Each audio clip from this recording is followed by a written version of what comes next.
Mm. Mhm. So this is the last.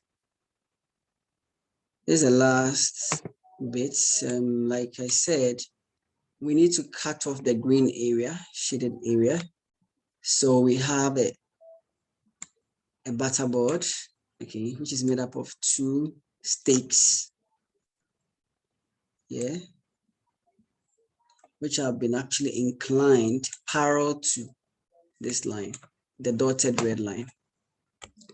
So the dotted red line is parallel to the side rail, the top, the cross. Are you okay? All right. So we set it in such a way that that slope is 1 in K. Are you getting that? Simple. What an intelligent design. So I don't know if someone actually patented it. It's very, very intelligent way to just establish a slope. All right. So now we know that anything that is in line with this one is actually having that same slope. So when we have a side rail, which is actually like this, the butterball type, then we can have another one, okay, the same angle. Then obviously we have a parallel, something parallel to this one, like this. Here, there's a vertical offset.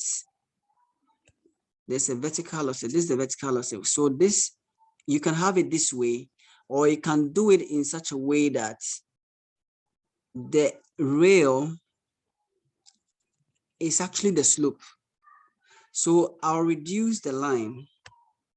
I'll reduce the cross, and then put the cross right along the actual gradient. That's what we are saying. So there are two ways of doing it. So one is what we just saw. Where is it? Okay. So for cutting, so that one is for cutting. You see that there we are cutting. We are not doing the embankment. Okay. For cutting, the slope rails can be set in two ways. Define either the actual slope of the cutting. So the actual slope is what I just did. It's okay. Actually, or the parallel offset. So the offset is first one I did. Okay, the second one is the actual slope. So we define it. Okay, you set the slope rails.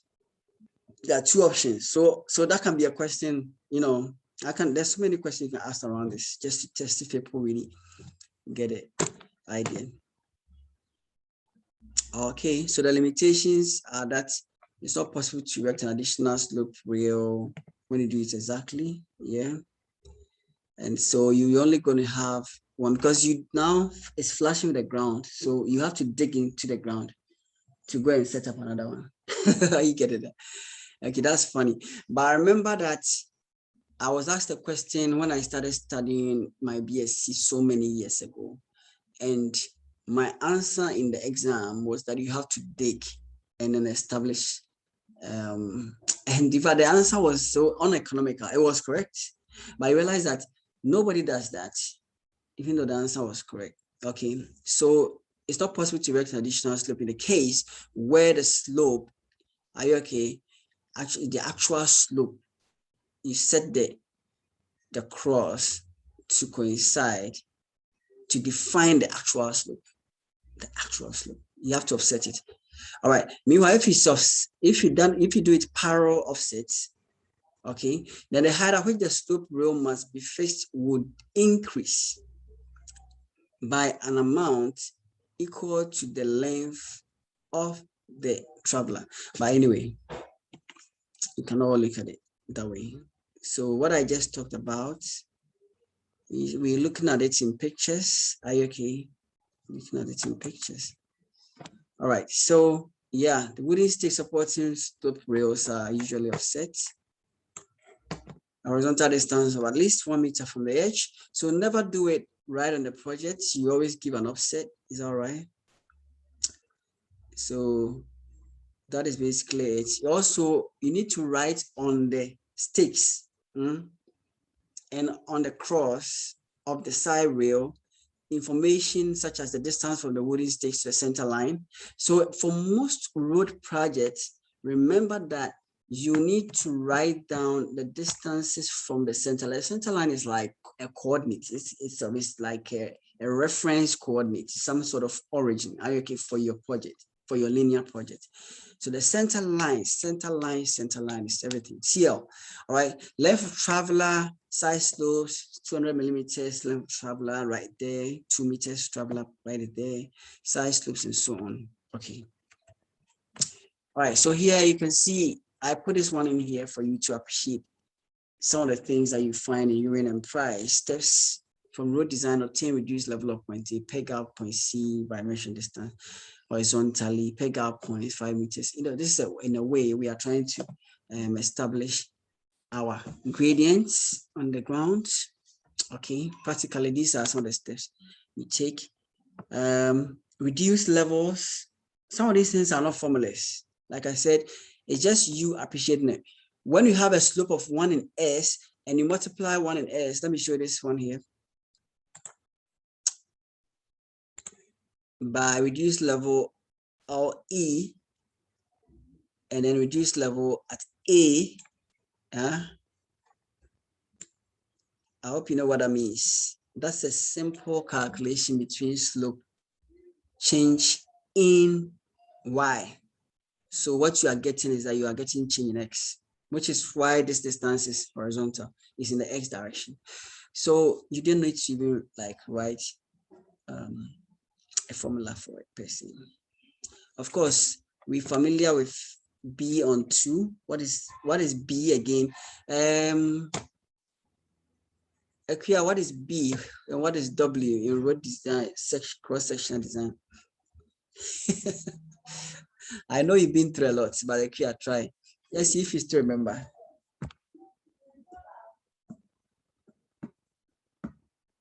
Okay, all right. I'm sure you hear this later. Akua is really being busy. Okay, so let's move on. You finishing? Okay, you do want to say it? What? Should we just carry on? Okay, all right. I think her line is also not good. All right, so basically, that is all I want you to know when it comes to vertical control.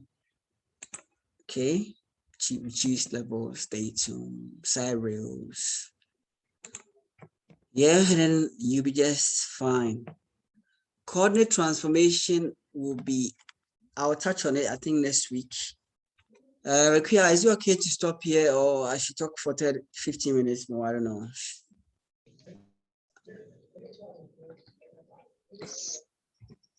Rekia, are you there? Should I talk about coordinate transformation? Sir, can you hear me? I can hear you. Yeah, you've been breaking up. Really? Yes. And I think you are breaking me up.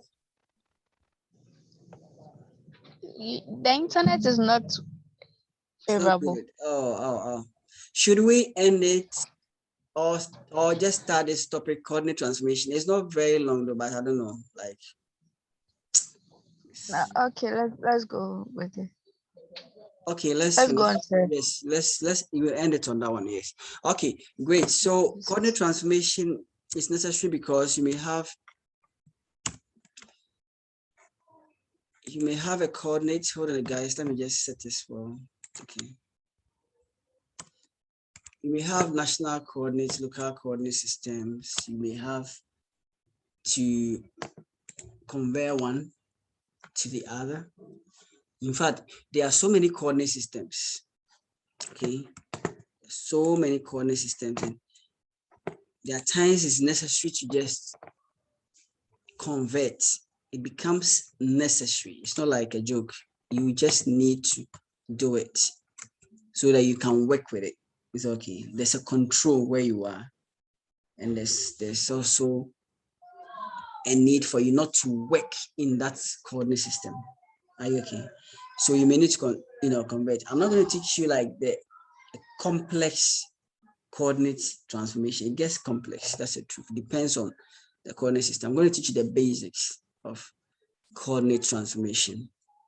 Okay, so if you can see my screen, then obviously when it comes to transformation, you can't do coordinate transformation when there's not been any transformation. There's got to be some sort of transformation, a change, in which your transformation is mathematical. So there's a model, there's an equation you write to relate to it so that you can have a new set of coordinates. That's all I want you to learn. All right, so we recognize that there are three forms of transformations. You can have a translation, you can have a scaling, then you can have a rotation. So translation means that my coordinates are all being shifted in the X or in the Y by a certain amount. Is that okay? Scaling means that all my values are being multiplied by a fixed amount. Are you okay? All right. Now, rotation is rotation. So the coordinate system is actually rotated about the origin or the intersection of the Y and in the X coordinate axis, the Y and X axis. Okay. All right. So we have that situation where a pair of numbers, they are all actually Cartesian rectangular coordinates. Is okay. And yet the two of them don't match. Are you okay? Not a match. I remember a movie I watched and someone was saying that, you know, your rap and your looks when they are not a match. Are you okay? It's a very funny movie. You should watch it. You know, so when you have a situation like that, then you can say, well, I'm dealing with XY, but just at this one, the values here are so much. The values here, but virtually they are all rectangular coordinates. Then I need to see the relationship between one coordinate system and the other.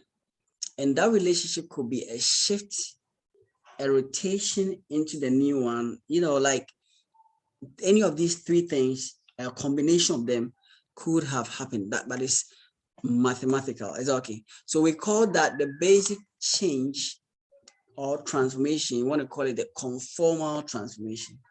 Conformal transformation. Another name for it is similarity transformation. What happens? Okay, moves and rotates objects in 2D and 3D space. Really, we're using the word objects here because for every coordinate, it relates to an object. So that is why the word object is being used here. Additionally, you can scale the objects based on alignment points when you, okay, of course. So we are showing an example here. Okay, that is the first point source, second point source. It's as if we did a rotation. Okay, first destination point. So how do we get this point? So let me get my annotation tool.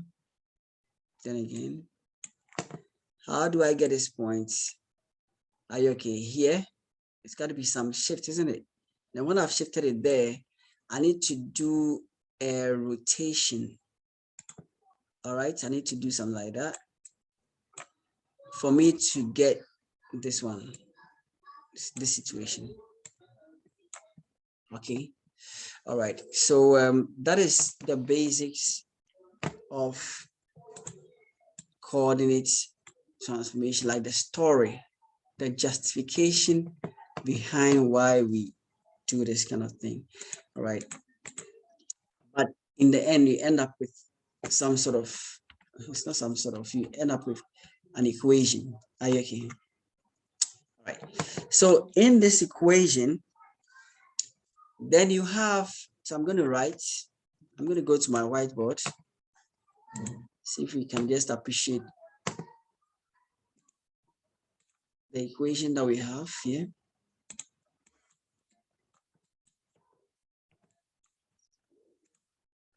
Okay.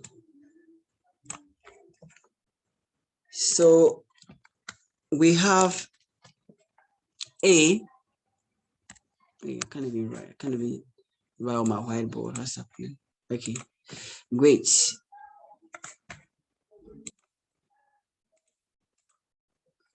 So we have A x naught plus by naught, okay,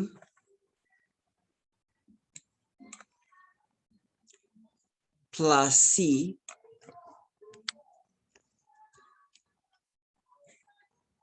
equal to xn. Okay, so here, this is a story. Is that okay? What are we saying? We're saying that we have existing coordinates x naught, y naught, okay? And then we can relate those existing coordinates. Like I said, it could be national coordinates, could be some common, I don't know, war office coordinates, that your project, you see, the